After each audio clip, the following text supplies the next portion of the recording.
ভাই সারা বছর তো আমি কিছুই পড়ি না। আজকে আমার ডিজিটাল মার্কেটিং পরীক্ষা ছিল, তো সকাল 7:30 বাজে আমি বই খুলে একটু পড়তে বসলাম। এই ধরেন জানুয়ারি মাস থেকে শুরু করে জুলাই মাস পর্যন্ত সারা বছরে এই 7 মাসের মধ্যে আমি একটুও বই খুলে দেখি নাই। পরীক্ষার 2.5 ঘন্টা আগে বই খুলে একটু দেখতে বসলাম বইয়ের মধ্যে কি কি লেখা। তো আপনারাই দেখেন বইয়ের মধ্যে কি লেখা আর কার পড়তে মন চায় আপনারা নিজেরাই বলেন। ভাই দেখেন, এই যে দেখেন বইয়ের কি অবস্থা। Social media marketing, Facebook marketing, YouTube marketing, এরপরে LinkedIn marketing, search engine marketing. আচ্ছা আমাকে বলেন, মানে ইউটিউব চ্যানেলে মানে এগুলো তো আমি সূচিপত্র দেখাইছি। আপনি যদি এই চ্যাপ্টারগুলোতে যান, আমি আপনার আজকের কোশ্চেনটা দেখাই।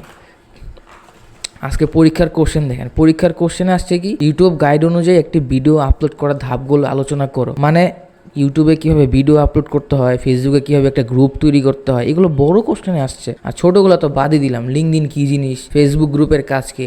আপনি চিন্তা করেন, আজকালকার পোলাপাইন ক্লাস 1-2 বাচ্চাও কিন্তু চাইলে ইউটিউবে একটা ভিডিও তৈরি করতে পারে, আপলোড করতে পারে, ফেসবুকে গ্রুপ তৈরি করতে পারে। লিঙ্কডিন কি, এরা লিঙ্কডিন অ্যাকাউন্ট সবারই আছে মোটামুটি। অ্যাডস কি, ইমেল মার্কেটিং কি, মানে 40-50% কন্টেন্ট কিন্তু মানে জিনিসপত্রগুলো কিন্তু আমরা নিজেরা অনেক আগে থেকেই জানি। তাহলে আপনি চিন্তা করেন বাংলাদেশের এডুকেশন সিস্টেম এখনো কতটা ব্যাকডেটেড, যে বই পড়ে আমাকে শিখতে হবে যে আমার ইউটিউবের কীভাবে চ্যানেল খুলতে হয়, ভিডিও আপলোড করতে হয়। মানে খুবই আশ্চর্য লাগে।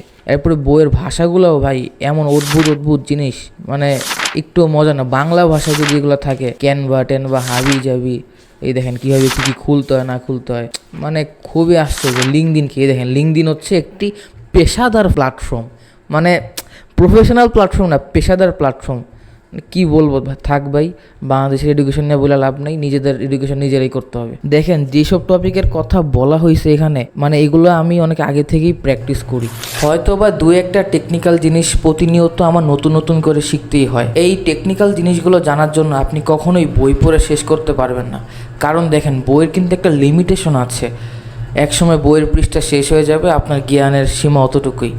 কিন্তু আপনি যদি একবার গুগল করা শিখতে পারেন, চিন্তা করেন আপনার কোনো কিছু জানার প্রয়োজন হলো, জাস্ট গুগল ইট, আবার জানতে প্রয়োজন হলো আবার গুগল করেন। হ্যাঁ, তার মানে এই নয় যে আমি বলতেছি যে বই পড়া একেবারেই বন্ধ করে দিতে। বইয়ের কিন্তু কিছু বেনিফিটসও আছে। বই পড়লে আপনার মনোযোগ কিন্তু এক জায়গায় থাকে, আপনি ডিপ কনসেন্ট্রেশন দিতে পারতেছেন, আপনার নিজের মাইন্ড নিজের কন্ট্রোলে থাকে। But when you learn from internet there is lots of distraction like Google ads, YouTube ads and many others thing, social media টিডা হাবিজাবি। তো যাই হোক, নেক্সট পরীক্ষার সাবজেক্টের নাম এখন বলবো না, একটু রহস্যময় রাখলাম। দেখি আপনারা কে কে গেস করতে পারেন। আগামী 15 তারিখ নেক্সট পরীক্ষা, দেখা যাক সেই পর্যন্ত কি হয়।